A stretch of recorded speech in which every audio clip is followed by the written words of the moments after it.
Good morning, everyone. It's Russ, Better Crops by Barker on the morning of Saturday, October 5th. And we're going to quickly address the most dreaded five-letter F word known to gardeners and farmers alike.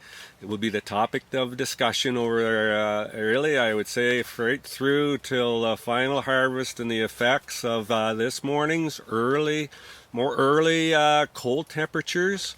I know you've all gone out this morning and you've seen a bit of frost on some windshields, on some roofs, a little bit on the grass, and it's my word, wow, that was close. What's that mean to the corn crop? Well, let's think about this a little bit. Just calm down. The frost is one of the most researched topics in corn production. There's a number of them, but frost is a huge body of research work, both done on the early stages of emergence and early growth, and also on the later stages during grain fill. So there's a pretty big body of evidence that understands the effects of a very light frost, and that would be the worst that we've had this morning. An extremely light frost. Whether it's enough to actually take out the upper leaves is a little hard to say, but it's not going to be huge. The reason why, even if, let's say we did lose these upper leaves, let's say we did lose the top part of the stalk, what's that really mean? Well, if you take this corn, and I'm in a 2950 heat unit hybrid this morning. It was planted May 24, so it is coming along. But regardless, a lot of the corn in this area is kind of in that similar stage of development. The milk line is descending. It just depends on where it is. This particular corn, or this particular spot we're in, if you do my little chew test, which you've seen me do before, we're not there yet. We're getting there. There's still milk in the bottom of that kernel, so it hasn't fully matured yet. So at this stage, again, the research is very well established.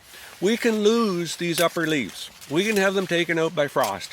We can have it severely damaged up here in the top part of the plant.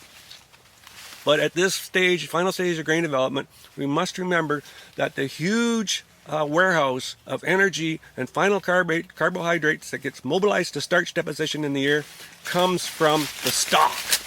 This big structure component of the plant, the stalk. And so we can lose some upper leaves, negligible effect on yield. The ear will continue to fill from the stalks. Now, I know then you're going to say, well, okay, will that lead to standability issues? Okay, well, in really severe cases, yes, you can drain the stalk reserves. A big storm comes along, knocks it over. However, if we come back to what we actually had this morning, it's not enough for it to adequately deplete the stock reserves to the point of standability is an issue. There's one key thing I want you all to remember. We're on the northern edge of corn production. The reason, and it's easy to understand, we routinely deal with corn moistures that are 25%, sometimes at the best of times, up through to the low 30s. It's not unusual. We all know that. We see certain years where we'll have test weight concerns just because our grain fill period, later part of the grain fill period, didn't cooperate and didn't get to pack the starch and the weight into the kernel. The big reason here in this northern environment why we don't always get test weight is because of our dwindling day length. I'm out here, it's about 8:30 this morning, the sun's just kind of nicely coming up, as you can see, and it'll be going down tonight, around that 6 o'clock time frame. And those lower daylight hours, and remember, as you go north, those daylight hours shrink quicker.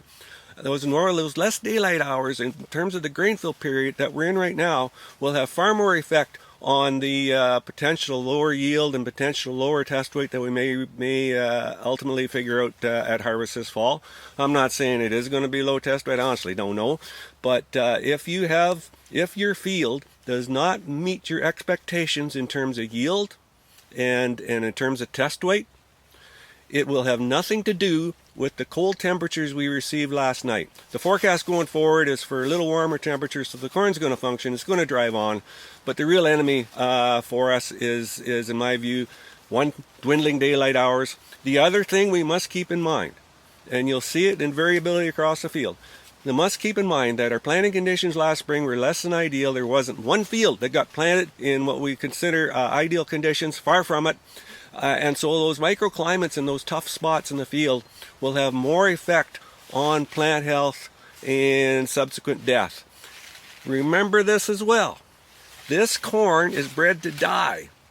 And once you get into grain fill stages, and particularly the late grain fill stages, breeders have made this corn plant susceptible, and it's a natural process actually, to die. The reserves will come out of the stalk, out of the leaves, fill the grain, fill the ear, and give us a crop that we can harvest and hopefully dry and store at reasonable levels. So the plant's going to die, guys, and it's a matter of how quick it dies and all that stuff. But remember, it's not, the frost is not going to be the final determiner of the yield.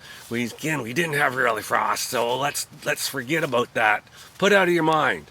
There's other things that will have a far greater influence on final yield, moisture, test weight than that frost we received last night. So put that away, and we'll drive on forward. In a few weeks we'll start to really figure out and assess where we're at, but for now it's going to be a sunny day and hopefully a nice weekend, and hopefully it dries up and we can get on with some soybeans and some wheat planting and all that stuff. Have a great week, and we'll be talking to you again soon. Thank you. Bye.